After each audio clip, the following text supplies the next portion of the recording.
The enemy of freedom has chosen to make this year the decisive one. He is striking out in a desperate and a vicious effort to try to shape the final outcome to his purposes.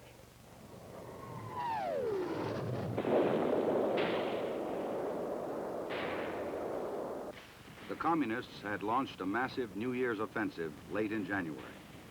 Martial law was declared by South Vietnamese President Thieu.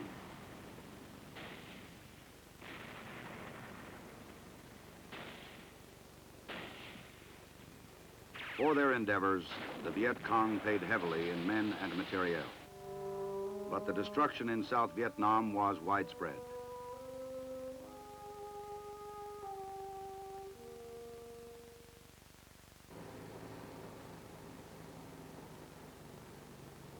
The situation caused grave concern in Washington.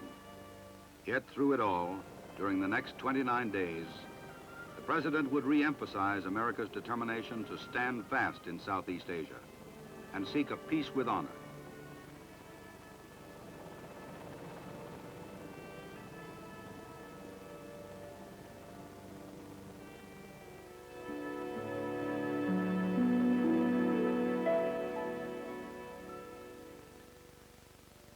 The month began for President Johnson at the annual presidential prayer breakfast, February 1st. What we pray for with all of our hearts is an end to war and to tyranny. We are fighting now as we fought 25 years ago to prevent any further expansion of totalitarian coercion over the souls of men. And we do all of this with a very deep sense of humility, recognizing our own fallibilities and our own errors, but with an equally strong belief that the cause of humanity cannot be permitted to lose by default. Later in the day, the President conferred the Medal of Honor on Air Force Major Merlyn Dethlefsen. This is an afternoon when it's good to stand beside a man in uniform. He is a brave man, come to claim the honor that his courage has earned. He is also a spokesman for the courage of thousands like him that are protecting you and serving us in Vietnam at this hour. And these same men are matching courage with a careful and with a very precise restraint. They are the bravest, and they are the best of the men that we can produce. And none, sir, will do better service to their courage or do better service to our cause of liberty, our cause of freedom, our cause of compassion and understanding. None will do better service to that cause than you, sir.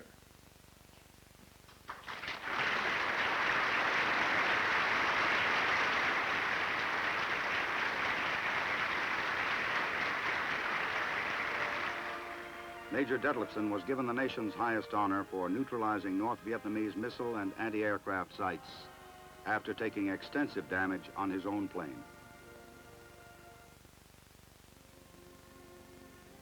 As reports of the disruptions caused by the Tet Offensive continued to come in, the President began a series of meetings with top-level advisors to determine precisely what the American response should be.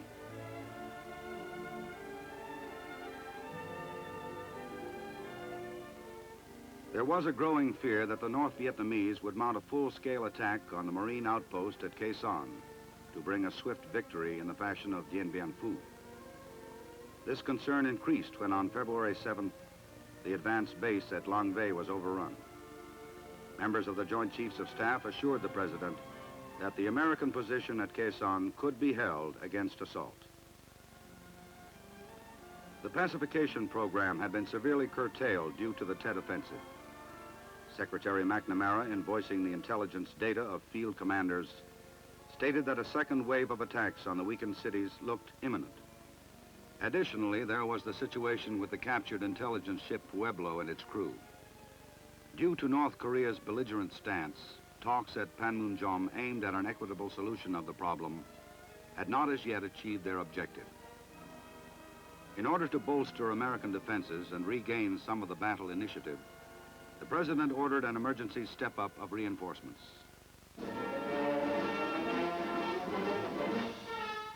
At Fort Bragg, North Carolina, El Toro Marine Air Station, California, and later on board the carrier Constellation in San Diego Harbor, the President, with a saddened heart, sent more troops to the defense of freedom. It is never easy for men to leave.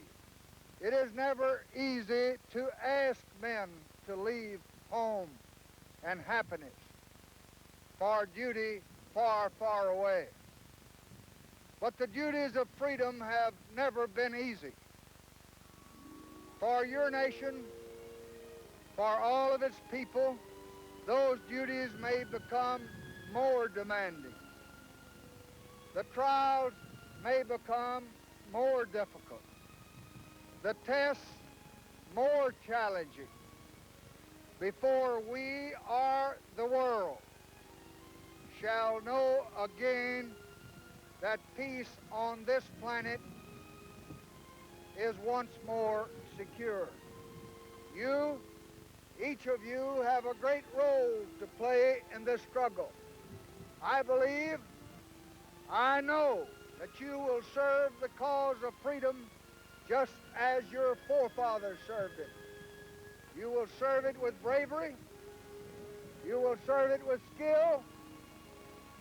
You will serve it with devotion.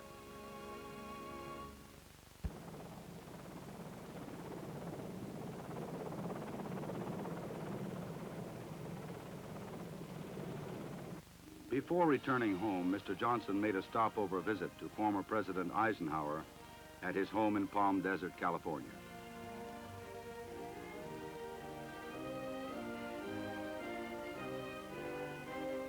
The general received a full briefing on the Vietnam situation.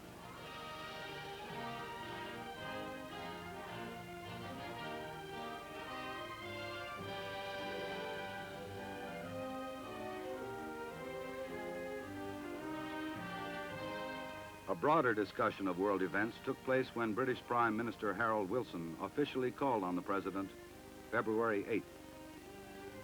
Our two nations are as close as ever. Our two peoples are as determined as ever to master the trials of the moment and to move on to the triumphs of the future. That is what the Prime Minister and I have spent the day talking about. We have ranged around the world, reviewing our large responsibilities, drawing on our experiences, exchanging insights, giving and getting much of value.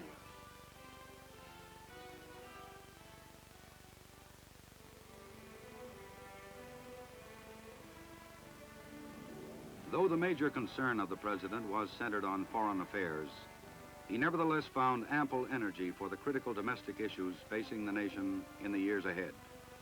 During the month of February, the President sent 14 special messages to Congress geared toward improving life in the United States in everything from the arts to law enforcement, from education to economics. He signed into law the Commodity Exchange Act Amendments Bill and the Savings and Loan Holding Company Amendments of 1967. In the voluminous special messages, the President sought laws that would protect the owner from home improvement frauds and the consumer from deceptive merchandising practices. He asked for a beefed-up anti-riot law, stricter firearms and gambling control legislation, and a new and more powerful Bureau of Narcotics and Dangerous Drugs to safeguard the health and welfare of all Americans. For the student, the President requested additional financial aid. For the policeman, better training. For the farmer, strengthened bargaining power. For urban centers, 6 million low and middle income housing units over the next decade. The President also found time to honor the contributions of dedicated and courageous Americans from many different walks of life. For the United States mission at the UN, the President unveiled a bust of a devoted statesman, Adlai Stevenson. To a brave woman, actress Patricia Neal, he presented the Heart of the Year Award. To 10 outstanding public officials, the Arthur S. Fleming Awards for Excellence in Government. To a group of distinguished pioneers, the country's highest recognition in scientific fields, the Medal of Science Awards. To the winners of the White House Photographers Annual Contest, some well-earned praise.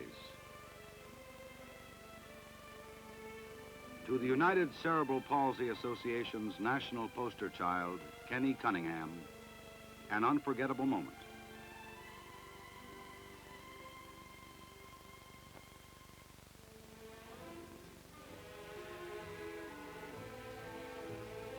A domestic event that took full advantage of the midwinter meeting of the National Governors Conference was a fashion show and luncheon presented by the First Lady to the governor's wives. Part of a Discover America First campaign, the luncheon's theme focused attention on America's scenic beauty and national heritage. It was the first such fashion show in White House history. The models prepared themselves in the elegant Blue Room for the performance in the State Dining Room.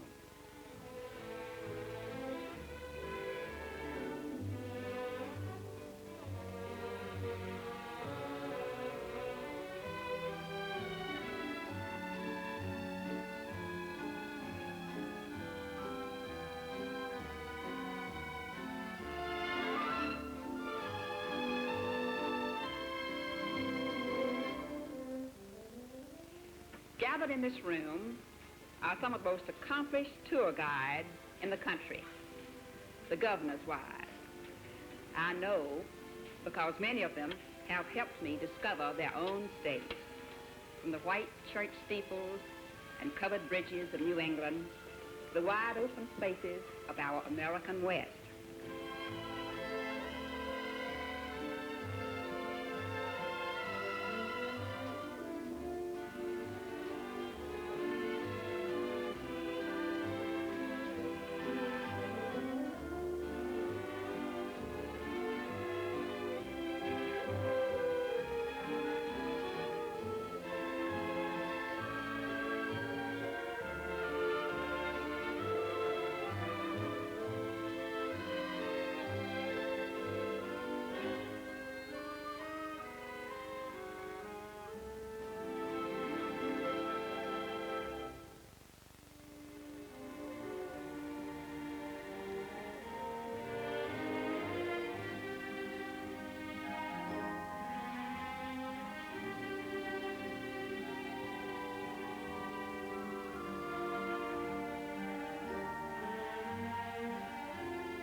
That evening, the White House played host to the governors and their wives. Nothing could have been more appropriate for a gathering of office holders in an election year than the after-dinner performance given in the East Room by the New York City Light Opera Company. Selections from the Broadway musical Fiorello. With the people of your own district. Why do you think the men and women of the 14th like those tenth-rate tin horns that they've had representing them in Congress for years? And you think... You give me the nomination, and I'll give you a congressman. Why not? Congratulations, Mr. Marino. You've got yourself a wonderful candidate. All right, now you call me tomorrow, and I'll lay out all the plans for the campaign. In the meantime, I've got to take care of that hot ice show that's going to help get me elected. Come on, Marie, come on. Time is over. Politics and poker, politics and poker, makes the average guy a heavy smoker. Let's nominate and give our regard, and watch while he learns that in poker and politics, brother, you've got to have that slippery, haphazardous commodity. You've got to have the con.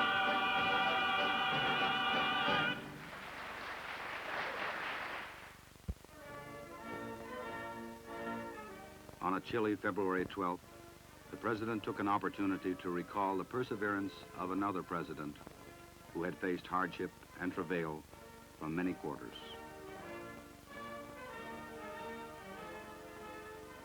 Across the world, whenever men have sought to breathe free and to stand tall, they have looked to Lincoln. We are sometimes forced by an adversary to back our beliefs with steel, just as Lincoln did. And we must stick it out, just as Lincoln did. For we live in a time that Lincoln would have well understood. He heard the charges that the war was long and wrong. He saw Americans die, 600,000 of them, and he brooded. He saw dissent and riot and rebellion.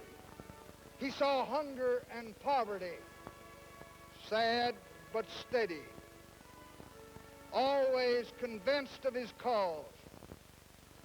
Lincoln stuck it out, sad but steady. So will we.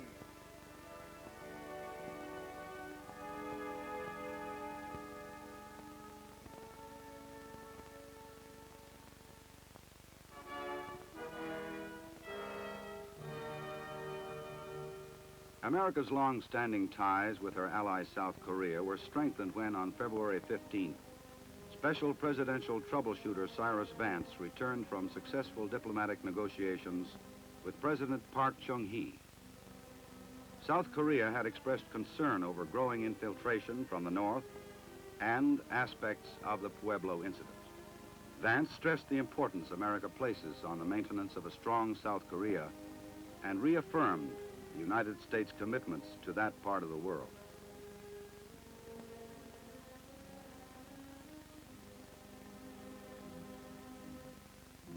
Four days later, the UN Secretary General arrived to discuss the prospects of peace in Southeast Asia. In the opinion of U Thant, fresh from a tour of major capitals around the world, a settlement might result if certain demands from both sides could be mediated.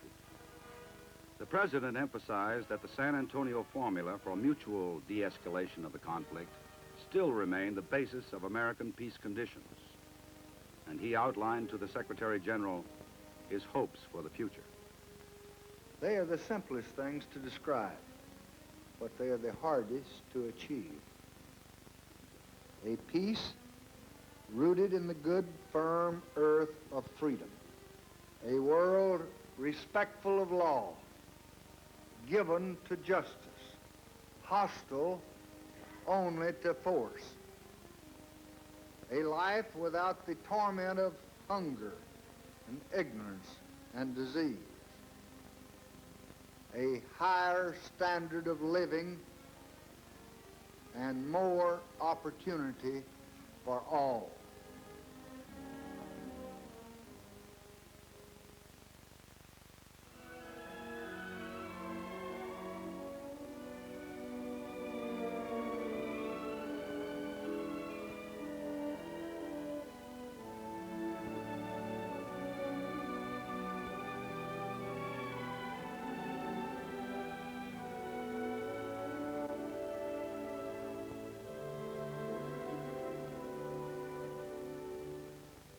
Although he is constantly in touch with the nation's business from the Texas White House, the Johnson Ranch allows the president some precious moments of sheltered contemplation and privacy.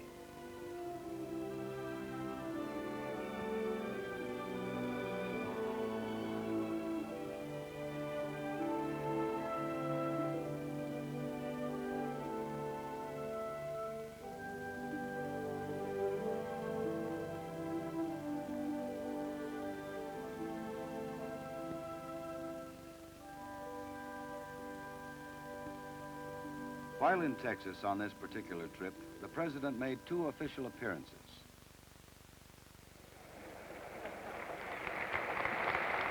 In Dallas, at a convention of the National Rural Electric Cooperative Association, Mr. Johnson saluted the continuing progress resulting from rural electrification, progress in which the president played a major role. The REA was founded a third of a century ago to try to halt the drain of life and wealth from the countryside. Men and women rallied to the REA banner from all over America. And they did it for the same reason, to try to make life better in the rural areas. Not long ago, it was only 5% of America's farms had electricity. Today, only 5% don't have it. And I share your great pride in that progress, and I thank you for it. Because all along, your struggles have been my struggles. And so long as I am your president, I will do all in my power to work with you, to help you, to encourage you.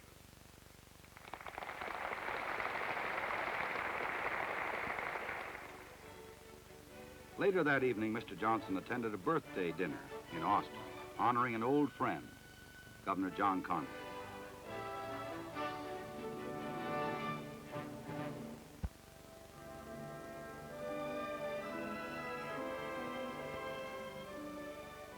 The next day, the president returned to Washington and top-level meetings on the continuing crisis in Vietnam. The most pressing matter to be settled involved the number of troop reinforcements General Westmoreland would need to maintain a fighting superiority. General Wheeler, just back from a fact-finding mission in Vietnam, laid the matter squarely before the National Security Council.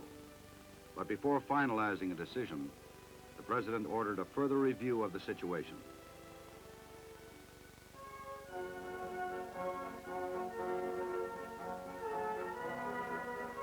In the final days of the month, the president participated in 2 ceremonies honoring Defense Secretary Robert McNamara, who was moving from the Pentagon to the World Bank. The General Services Administration does not list him among our official assets. But he is one of America's most valuable public properties. For many long and quite demanding years, Bob McNamara has guided the defense establishment. He has helped to give America the most efficient military strength in its history. And now, he's going to try to build the kind of world that alone can justify that strength. America is grateful for what he has done, and I speak for all of them this morning. And more important, for what he is about to do. May your selfless service, spent in defending freedom, bring even greater rewards in the larger work that you now undertake to promote freedom throughout all the world. Signed, Lyndon B. Johnson, President of Washington.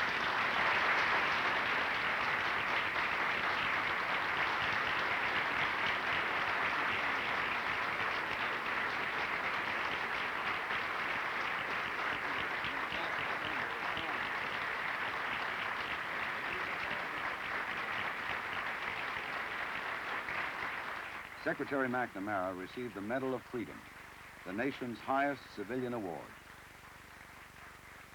In an emotion-charged moment, the Secretary faced a deeply moved audience.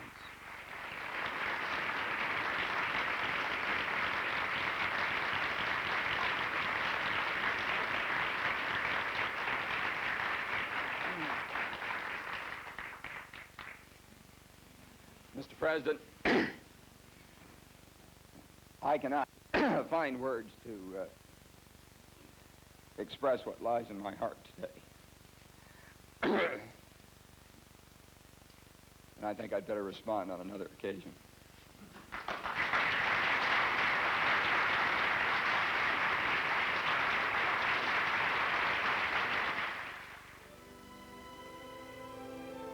With the leave-taking of Secretary McNamara, the month drew to a close.